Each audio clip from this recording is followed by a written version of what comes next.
Doctor Chandrasekhar, famous cardiologist. ఆయన అంటే అందరికీ రెస్పెక్ట్.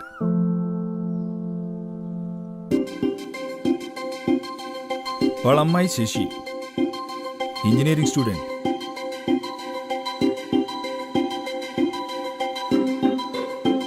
చాలా పద్ధతైన అమ్మాయి. అన్ని విషయాలను టాప్ తను. చదువులో, స్పోర్ట్స్లో, మ్యూజిక్లో. పేరెంట్స్ మీద చాలా ఎఫెక్షన్. అసలు కంటే అలాంటి కూతుర్నే కనాలి. అలాంటి అమ్మాయి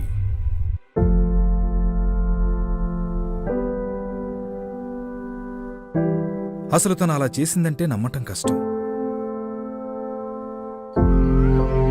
ఆయన ఏ జన్మలో చేసిన పాపమో ఇలాంటి అవమానం దక్కింది. అలాంటి వ్యక్తికి పడాల్సిన శిక్ష కాదది.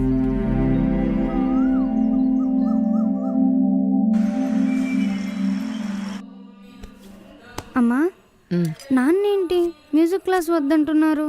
నాన్న రోజు నేను పిక్ చేసుకోవడానికి వచ్చినప్పుడు రోహన్ అనే అబ్బాయితో కూర్చుని కబుర్లు చెప్తున్నావుట. వాడితో మాట్లాంటే నీకు అయితే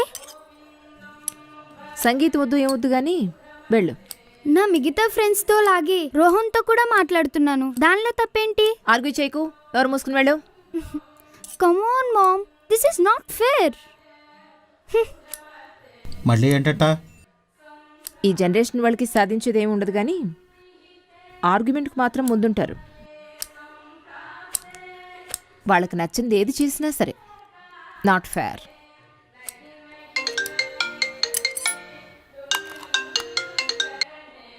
సార్ మార్నింగ్ సార్. సార్ అలాగే సార్, తప్పకుండా వస్తాను sir. Thank you so much sir. Have a good day sir. బాబాయ్ సార్. బాబాయ్ సార్. ఎవరు? డాక్టర్ చంద్రశేఖర్ గారు ఇంటర్వ్యూ కోసం ట్రై చేస్తున్నాను కదా, ఆయనే ఫోన్ చేసి ఇంటర్వ్యూ కోసం రమ్మన్నారు.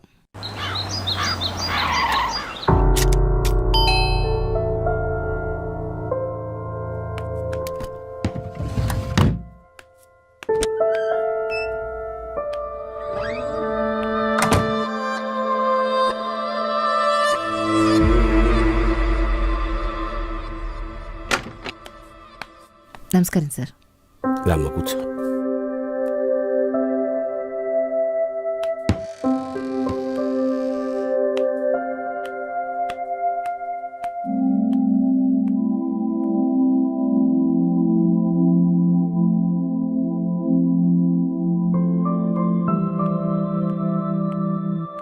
Thank you sir. మేడం లేరా సార్? ఇంట్లో ఉంటే డిప్రెస్డ్గా ఉంటుందని తన చెల్లెలు వచ్చి వాళ్ళ ఊరు తీసుకెళ్ళింది. ఓకే, ముందుగా మీకు థ్యాంక్స్ చెప్పాలి సార్. మీరు అసలు ఎవరికి ఇంటర్వ్యూ ఇవ్వడం లేదు, ఇలా నన్ను పిలిచి ఇంటర్వ్యూ ఇవ్వడం అనేది చాలా థ్యాంక్స్ అండి. Thank you so much. మరి ఇంటర్వ్యూ స్టార్ట్ చేయమంటారా సార్? రికార్డింగ్ స్టార్ట్ చేస్తాను.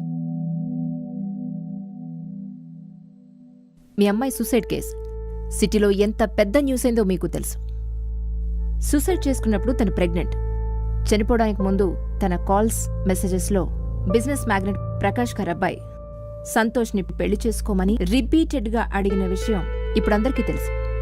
అంత క్లియర్గా ఉన్న ఈ కేసుని మీరు విత్డ్రా చేసుకోవడం నిజంగా ఆశ్చర్యపరుస్తోంది. ముఖ్యంగా తనకు సపోర్ట్ చేస్తున్న ఫ్రెండ్స్, రిలేటివ్స్, మహిళా సంఘాలు అందరూ షాక్ అయ్యారు సార్. తనకు న్యాయం జరగాలని అందరూ పోరాడుతుంటే మీరేంటి సరేలాగా? ప్రకాష్ గారు సొసైటీలో చాలా పలుకుబడిన మనిషి. ఆయన బెదిరించారా లేక డబ్బుతో కొనేశారా? ఎన్ని కోట్ల డబ్బుకైనా సరే మీ అమ్మాయిని అంత దారుణంగా మోసం చేసిన అతన్ని ఎలా వదిలేనిపించింది సార్ మీకు? చనిపోయిన మీ అమ్మాయి కోసమన్న నిజం చెప్పండి సార్. మా అమ్మగారంటే చిన్నప్పటి నుంచి నాకు చాలా ఇష్టం. అందుకే ఆవిడ పేరుని నా కూతురికి ఇష్టంగా పెట్టుకున్నాను, శశిరేఖ. శశి చిన్నప్పుడు నేను ఎక్కువసార్లు ఇల్లు మారడం వల్ల తనకెక్కడా పెద్దగా ఫ్రెండ్స్ కుదరలేదు. సో తను మ్యాక్సిమం టైం మాతోటే స్పెండ్ చేసేది. నేను నా వైఫ్ మేమే తన ప్రపంచం. స్కూల్లో జరిగిన ప్రతి విషయం మాకు చెప్పాలనుకునేది. ఎన్నో క్వశ్చన్స్, తనకున్న డౌట్స్. చీమలు ఏం తింటాయి, దోమలు ఎలా మాట్లాడుకుంటాయి. పెరిగే కొద్ది లాంటి సిల్లీ క్వశ్చన్స్ అడగడం మానేసింది, కానీ క్వశ్చన్స్ అడగడం మాత్రం ఎప్పుడూ మానలేదు. డేటింగ్ అంటే ఏమిటి, బాయ్స్కి పీరియడ్స్ ఎందుకు రావు, నేను షార్ట్స్ వేసుకుంటే తప్పేంటి, ఇలా ఎన్నో ఎన్నో ఎన్నో క్వశ్చన్స్. బట్ మేము ఆన్సర్ చేయలేక తనని డిస్ట్రాక్ట్ చేసేసేవాళ్ళం. మా క్లాస్ టీచర్ నన్ను ఎందుకు అన్నిసార్లు హక్ చేసుకుంటాడని అడిగితే ఆ స్కూల్లో టీచర్ మీద కంప్లైంట్ చేశాను తప్ప ఆ టీచర్ చేసిన తప్పేమిటో చెప్పలేదు.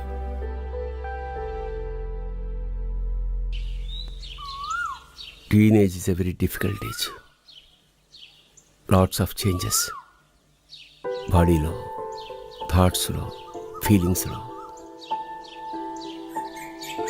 మునపటి కన్నా అబ్బాయిల కంపెనీ ఎక్కువగా కోరుకుంటూ ఉండేది. నాకెందుకు ఇలా అనిపిస్తుందని మమ్మల్ని అడిగేది అమాయకంగా. తన బాడీలో వస్తున్న హార్మోనల్ చేంజెస్ని ఎక్స్ప్లెయిన్ చేయడానికి ఇబ్బంది పడి అలా దాటేస్తూ ఉండేవాళ్ళం. తనకే అర్థమై ఉంటుంది మేము ఆ టాపిక్తో అంత కంఫర్టబుల్గా లేమని. బహుశా వాళ్ళ ఫ్రెండ్స్తో డిస్కస్ చేసేదేమో, వాళ్ళకు మాత్రం ఏం తెలుస్తుంది. వాళ్ళ పేరెంట్స్ కూడా ఆల్మోస్ట్ మా అలాగే. సో ఈ పిల్లల ఆన్సర్స్ కోసం internet, adult books, adult movies,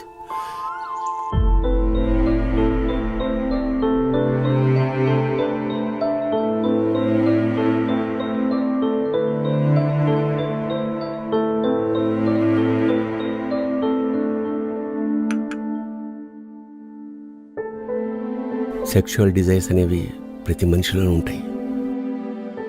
especially టీనేజ్లో ఫస్ట్ టైం అలాంటి ఫీలింగ్స్ కలిగినప్పుడు అట్రాక్షన్ అనేది కామన్. కానీ అది తప్పు, అలాంటి ఆలోచనలే తప్పు అని అందరూ అంటుంటే పాపం వాళ్ళు ఒకలాంటి సఫికేషన్ ఫీల్ అవుతారు. అలా అట్రాక్ట్ అవ్వడం తప్పు కాదు, దానికి లొంగిపోవడమే తప్పు అన్న క్లారిటీ వాళ్ళకి ఎవరిస్తారు? అప్పుడు వాళ్ళు చాలా లోన్లీగా ఫీల్ అవుతారు. అంత క్లియర్గా చెప్పలేరు, కానీ they actually feel cheated by the society and by their own family. మనకి బాగా దాహంగా ఉంది, గొంతు ఎండిపోతుంది, కళ్ళెదురుగా గ్లాసులో నీళ్లు ఉన్నాయి, బట్ అందరూ తాగొద్దని వెళ్ళిపోతుంటే ఎలా ఉంటుంది? ఎందుకు తాగొద్దని అడిగితే ఆన్సర్ చేయకుండా జస్ట్ తాగొద్దంతే అని చెప్పి వెళ్ళిపోతుంటే ఎవరు చూడనప్పుడు ఆ నీళ్ళు తాగుతామా లేదా? అలా తాగడం తప్ప?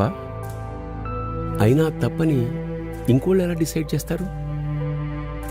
దాహం మంది కదా, ఆ బాధ కూడా మనకే తెలుసు.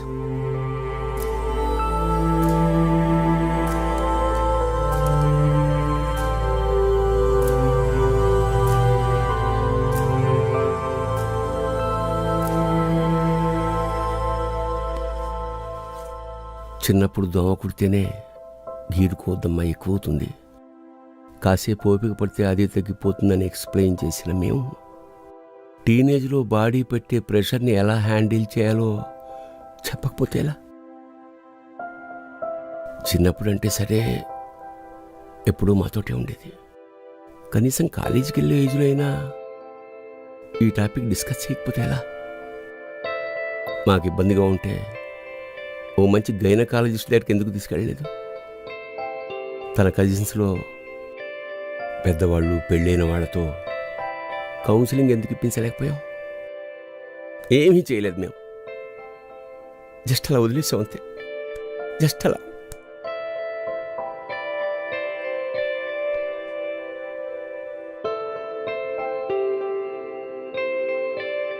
సో న్యాచురల్లీ తన బాడీ ప్రెషర్కి తట్టుకోలేక లొంగిపోయింది.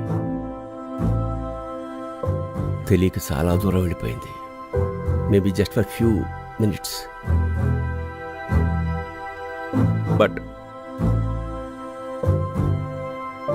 తను చేసిన మిస్టేక్ ఎంత పెద్దదో తెలియడానికి కొన్ని వారాలు పట్టుంటుంది. బట్ ఆ విషయం మాతో చెప్పుకోలేక ఎంత పోయింది పాపం.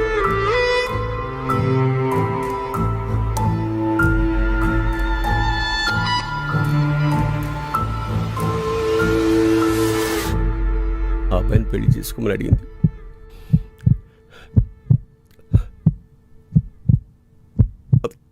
అతను ఒప్పుకోవడంతో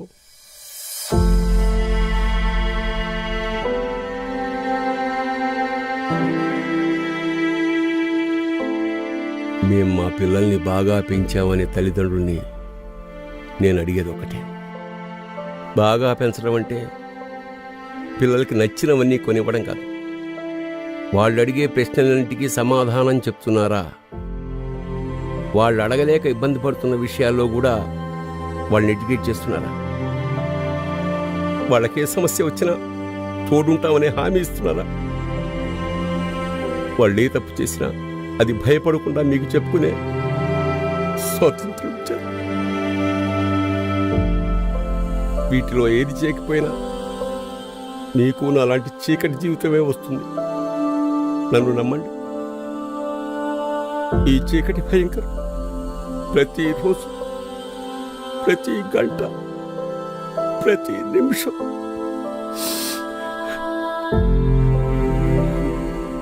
శశి ఒక క్షణంలో మమ్మల్ని వదిలేసి వెళ్ళిపోయింది. కానీ మేము ప్రతి క్షణం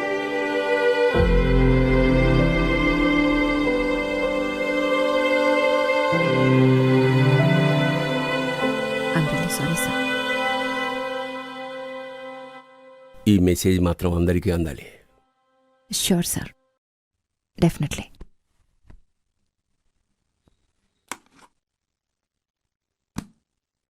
సార్, మీరు అందరికీ చెప్పాలనుకున్నది చెప్పారు.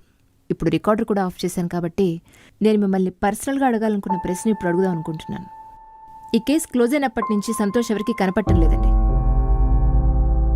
వాళ్ళ నాన్న సాయంతో ఫారెన్ వెళ్ళి తప్పించుకున్నాడా అని అనుకుంటున్నారు అందరూ. నాకు తెలిసిన ఇన్ఫర్మేషన్ ప్రకారం ఈ కేసు విత్డ్రా చేసుకోవడానికి ముందు రోజు సంతోష్ మీ ఇంటికి వచ్చాడు. సార్, సంతోష్ ఏమయ్యాడు సార్? ఆ రోజు సంతోష్ మీ ఇంటికి వచ్చినప్పుడు అసలు ఏం జరిగింది సార్?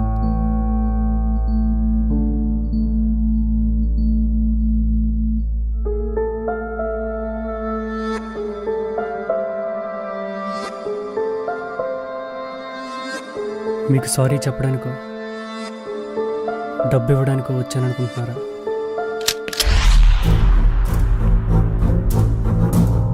ఒక్క మిస్టేక్ జరిగితేనే చచ్చిపోవాలా? అంతేనా? చంపేస్తారా? మేం చంపడం ఏమిటి? మీరే తన చావుకు కారణం. మీరే. జరిగిన తప్పుకి తనెంత బాధపడిందో నేను అంతే బాధపడ్డాను. తనెంత భయపడిందో నేను అంతే భయపడ్డాను. తను పెళ్లి చేసుకుని అడిగినప్పుడు అది ఇంకో తప్పు అవుతుందనే భయంతో నేను చెప్పానే, కానీ తను శాశ్వతంగా దూరం అవుతుందని తెలుసుంటే పెళ్లికే ఒప్పుకునేవాడిని. భయంతో కాదు, ప్రేమతో. ఇలాంటి సిచ్యువేషన్లో ఏదేమైనా తనకు తోడుండాలి అన్న విషయం నాకంటే లేట్గా అర్థమైంది. కానీ మీకేమైంది? మీరెందుకు ఆపలేకపోయారు తన్ని? మాకు తెలిస్తే కదా. మీకు చెప్పడానికి భయపడింది, చావడానికి కూడా ధైర్యం ఉంది, కానీ మీకు చెప్పడానికి భయపడింది. చెప్తే మీరు అర్థం చేసుకుంటారనే నమ్మకం లేకపోయింది. ఎందుకు ఇవ్వలేదు సార్ తనకి మీరు ఆ నమ్మకాన్ని?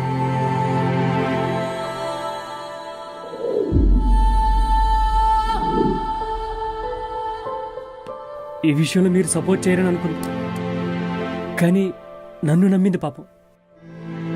నేను కూడా సపోర్ట్ చేయకపోవడం వల్ల తను చనిపోయింది. ఈ ఫీలింగ్తో నేను బ్రతకలేను. చావాల్సింది మీరు కాదు సార్, నేను.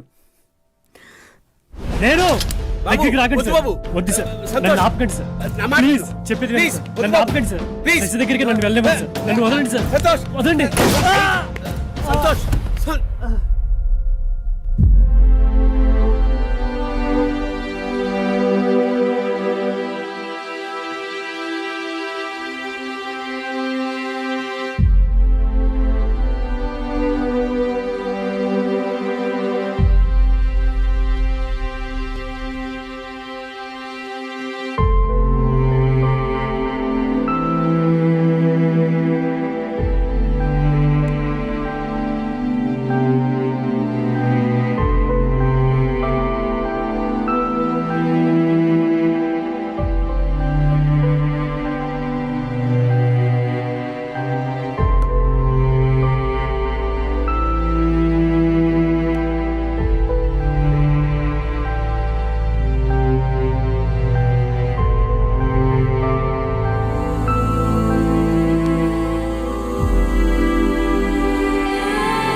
ఇప్పుడు మీ అబ్బాయి హెల్త్ స్టేబుల్గానే ఉంది. But before he comes out అతను దోషి అనుకుంటున్న సమాజానికి నేను ఒక మెసేజ్ ఇవ్వాలి.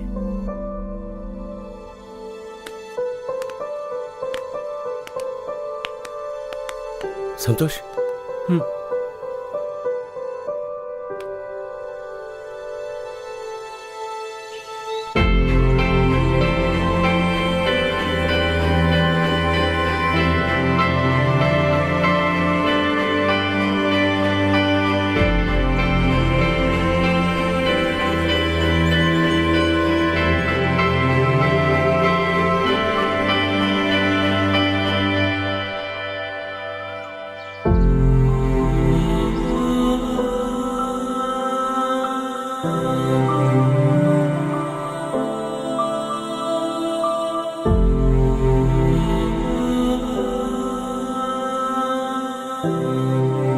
తెలిసి చేసేది తప్పు, తెలియకుండా చేసేది పొరపాటు. పిల్లలు పొరపాటున పెద్ద తప్పులు చేయకుండా ఆపలేని తల్లిదండ్రులది నేరం, క్షమించరాని నేరం.